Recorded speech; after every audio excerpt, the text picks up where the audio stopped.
Bueno, vamos a desarrollar Fahrenheit 451. Va a ser la última película que vamos a desarrollar de Truffaut.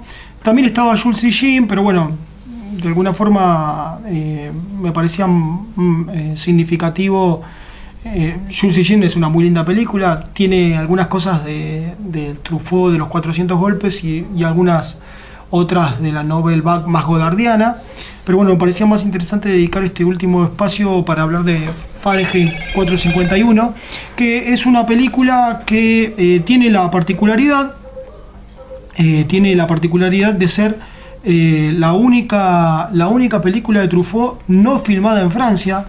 Está filmada en Inglaterra, está hablada en inglés, y esto de alguna manera influye en el estilo de Truffaut, como influye también la novela. Vamos a meternos un poquito ahí porque anteriormente dijimos, bueno, Fahrenheit tiene estas características, es una película de un montaje más fragmentado, de alguna forma caótico, que ante tanto despliegue técnico y tanta artificialidad técnica, ya podríamos decir que se aleja del principio basiniano, o incluso lo que hablábamos de Pascal Bonitzer.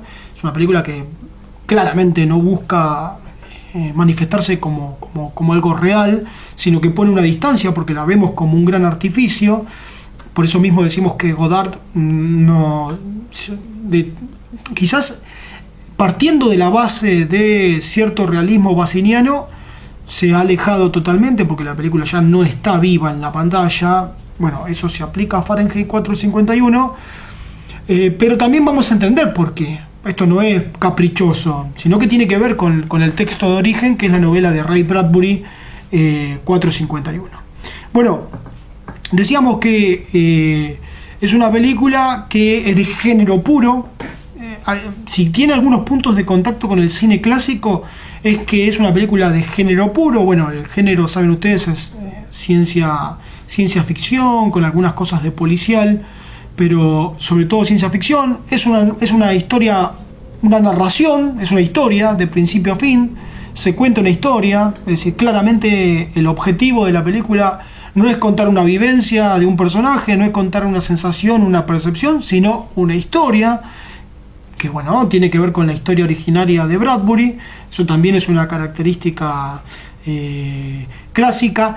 Hay cuotas de un cierto moralismo en la película, hay cuotas morales, es decir, los que hacen las cosas bien tienen sus resultados, los que hacen las cosas mal tienen sus resultados. Hay buenos y malos bastante bien definidos. Si bien Montag, que es el personaje principal, pasa de ocupar el lugar de malo a bueno, esa evolución de alguna forma es la evolución de muchos personajes clásicos. Entonces también diríamos que ese camino moral, esa conciencia moral es clasicista.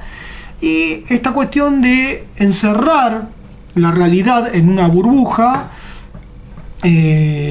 como si lo que vemos es un universo cerrado que tiene muy poco contacto con la realidad nuestra de cada día, ¿no? Es una cosa muy ficcional, una ficción muy cerrada en sí misma, que tiene poco contacto con los hechos cotidianos, ¿no? Las cosas que vemos tienen poco que ver con nuestra realidad, y eso quizás tiene relación con el tiempo en el cual se desarrolla la novela, que es un tiempo en el futuro, y que de alguna forma se plantea como un futuro extremadamente diferente en muchas cuestiones al presente en el que fue hecho la película, y también en algún punto a nuestro presente, ¿no? Hay muchas cuestiones que son muy ficcionales, que no hemos visto ni se han visto, mucho menos en el momento en el que fue hecho la película.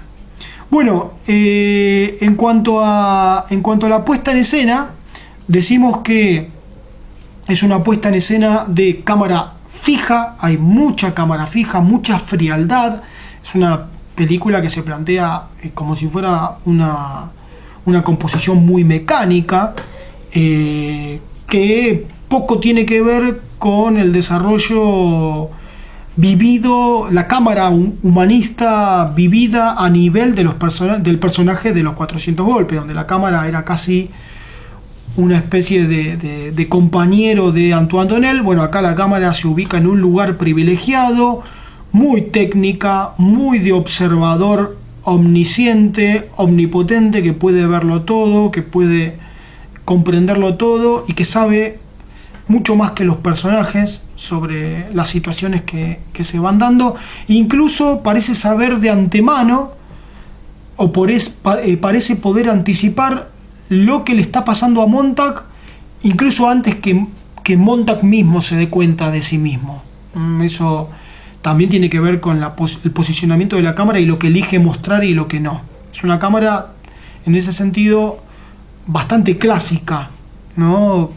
Bastante omnipotente, como decíamos antes. Coloca al espectador en un lugar muy apartado del relato que se está mostrando.